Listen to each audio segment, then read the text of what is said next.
कोमल की मम्मी बार बार कॉल कर रही थी कि वह किस समय मायके आने के लिए निकल रही हैं। हाँ मम्मी, बस आधे घंटे में निकलूंगी। वही 1.5-2 घंटे लगेंगे गुरुग्राम पहुंचने में। रास्ते में बहुत जाम मिलता है, तो मेट्रो से आ जा। मम्मी वो अटैची और बैग भी है ना, इसलिए मैंने कैब कर लिए। आप टेंशन मत लो, मैं आ जाऊंगी। ठीक है कोमल, आ जाना टाइम से, मैं खाना तैयार रखूंगी। कोमल कुछ और बोलती उसके पहले फोन कट गया। कोमल जाने की तैयारी करने लगती है। रिंकू और निशा की गर्मी की छुट्टी थी, उसी वजह से कोमल कुछ दिनों के लिए मायके रहने जा रही थी। ऑफिस के काम से न जाना होता तो मैं तुम्हें गाड़ी से छोड़ देता, पर बहुत अर्जेंट मीटिंग है आज ऑफिस की। वैसे मैं बीच में मिलने आ जाऊंगा और बाकी तुम मम्मी के घर रहकर आ जाओ, फिर हम बच्चों के साथ घूमने चलेंगे। कोमल खुश थी कि वो बहुत दिनों के बाद मायके रहने जा रही थी। बच्चों के स्कूल और कामों की वजह से कोमल बहुत कम मायके रहने जा पाती थी।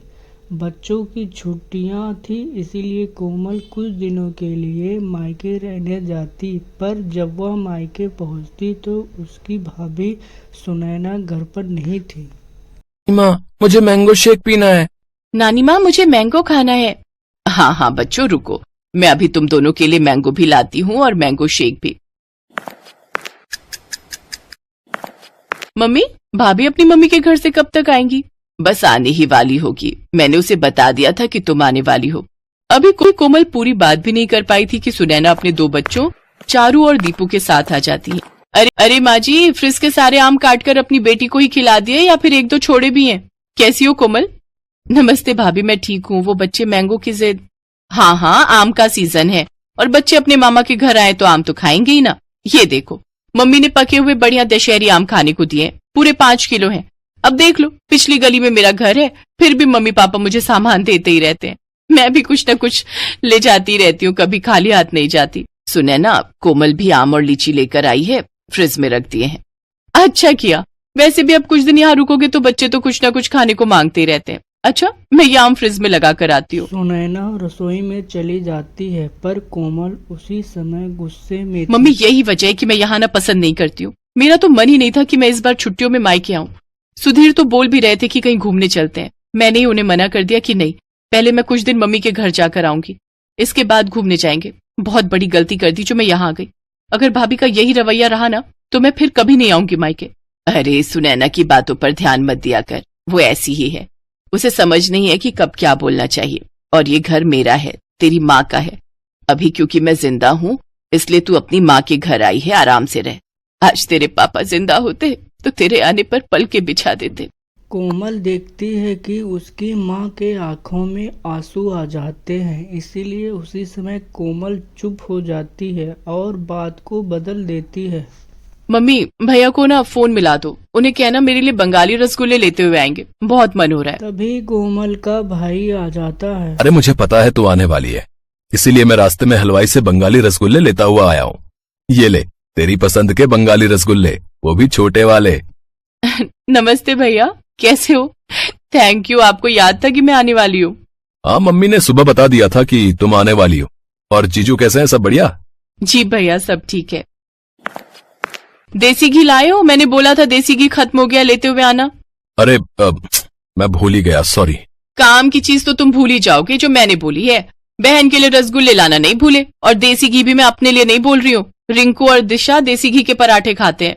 कोई बात नहीं भाभी, पराठे की इतनी जरूरत नहीं है, बच्चे सादी रोटी भी खा लेते हैं। और दाल चावल बने हैं ना तो उसके साथ रोटी की जरूरत नहीं। नहीं नहीं, मुझे सारी जिंदगी ये थोड़ी सुनना है कि बहन मायके रहने आई और उसे और उसके बच्चों को देसी घी खाने को नहीं मिला।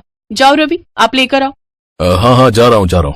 ये बात तुम सीधे मुंह से भी तो बोल सकती थी, इतना घुमा फिरा कर क्यों बोली? उसी समय रवि देसी घी लेने चला जाता है। सुनैना ने आगे पीछे ठीक रहती, पर जैसे कोमल कभी रहने के लिए आ जाए तो वह ऐसे व्यवहार करती थी।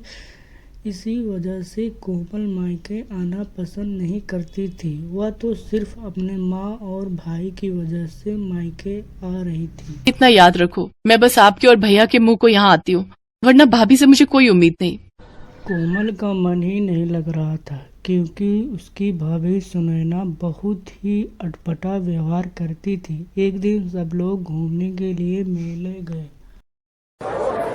पापा हमें गेम खेलने हैं। हाँ पापा, चलो ना गेम खेलते हैं। अभी नहीं बच्चों, थोड़ी देर में चलते हैं। पहले थोड़ा मॉल में घूम तो लो। ये मॉल कितना बदल गया है, पहले तो छोटा सा था, लगता है बड़ा किया है। हाँ, अभी तो और बड़ा बनेगा। मामा जी कॉर्न्स खाने हैं। और मुझे आइसक्रीम। अभी खिलाता हूँ, चलो सुनैना, आओ आइसक्रीम खा लेते हैं। रवि सबको आइसक्रीम लेकर देता है। रिंकू भी अपनी मनपसंद कोन आइसक्रीम ले लेता है। सब लोग आइसक्रीम खाते हैं। चलो बच्चों, अब हम गेम पार्लर चलते हैं। हम सब वहाँ पर गेम खेलेंगे। रवि जैसे सबको गेम के तरफ ले जाता है तो वह देखता है कि आज गेम पार्लर बंद है। भैया गेम पार्लर बंद है। जी गेम पार्लर बंद है, काम चल रहा है। चलो बच्चों, अब तो गेम पार्लर बंद है, थोड़ा और घूम लेते हैं फिर घर चलेंगे। रवि सबको घर ले आता है, पर घर आकर सुनैना गुस्से में अपने कमरे में चले जाती है और रवि से बुरी तरह से लड़ने लगती है। सुनैना, तुम फिजूल की लड़ाई कर रही हो। मैं लड़ाई कर रही हूँ? ये लड़ाई तुम्हारी बहन और उसके बच्चों की वजह से हुई है। तुम्हें जब चारू और दीपू ने बोला कि पापा गेम पार्लर चलो, तो तुमने उनकी बात पर ध्यान नहीं दिया, और जैसे ही तुम्हारी बहन के बच्चों ने तुमसे आइसक्रीम और कॉर्न्स की फरमाइश की, तुमने फौरन खरीद कर दे दिए। तुम्हारी बहन तो चाहती यही है कि हम दोनों की लड़ाई हो। वो आती है और हमारे घर में कलेश छिड़ जाता है।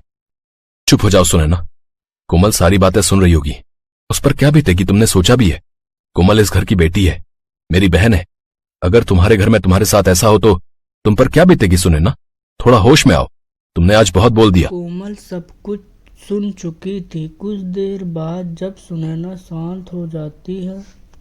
क्या चारू और दीपू के एडमिशन की बात सुधीर जी ने स्कूल में कर ली है। आप चिंता मत करो, अब इन दोनों का एडमिशन भी रिंकू और दिशा के स्कूल में हो जाएगा। छुट्टियों के बाद आपको एक फॉर्म फिल करना है, बाकी सारी बात सुधीर जी ने कर ली है। अब जीजू को मेरी तरफ से थैंक यू बोलना। वैसे मैं भी उन्हें पर्सनली फोन कर दूंगा। इतने समय से एडमिशन की वजह से मैं बहुत परेशान था। सुधीर जी ने बहुत बड़ा काम कर दिया। कोमल वापस जा रही है रवि। सुनैना की बातों से इसका मन बहुत दुखा है। हाँ भैया, अब मन बहुत दुख चुका है और आप प्लीज मुझे रोकना मत। मैं नहीं चाहती कि मैं आपकी और भाभी के झगड़े की वजह बनूं। मेरी कैब आ गई है, मैं चलती हूँ। कोमल जैसे ही बैग उठाने लगती है, सुनैना उसका हाथ रोक देती है। कोमल सॉरी, मैं जानती हूँ मेरी वजह से तुम्हारा मन दुखा। तुम हमारे लिए इतना सोचती हो और मैंने तुम्हें कितना कुछ गलत बोल दिया। ऐसे अचानक मत जाओ, सुधीर जी गलत सोचेंगे। कुछ दिन और रुक कर जाना। बच्चे बहुत मन से अपने मामा मामी के घर आए हैं, मैं ऐसे नहीं जाने दूंगी। मैं जानती हूँ मैंने गुस्से में बहुत गलत बोल दिया, पर मैं ये भी जानती हूँ कि तुम मुझे माफ कर दोगी। भाभी प्लीज आप मेरे से सॉरी मत बोलो, आप मुझसे बड़े हो। सारे गिले दूर हो जाते हैं और मन की कड़वाहट खत्म हो जाती है। सुनैना और कोमल एक दूसरे के गले लग जाती हैं। सब कुछ ठीक हो जाता है, रिश्ते फिर से सुलझ जाते हैं। सुनैना ने अपनी गलती मानी और उसे एहसास हुआ कि जैसे वो अपने घर की बेटी हैं, वैसे ही इस घर की कोमल बेटी है, और वो अगर उसके साथ ऐसा होता तो उसे कितना दुख होता। इसलिए सुनैना ने अपने व्यवहार को बदलना, रिश्ते में आने वाली दूरियां खत्म हो गई।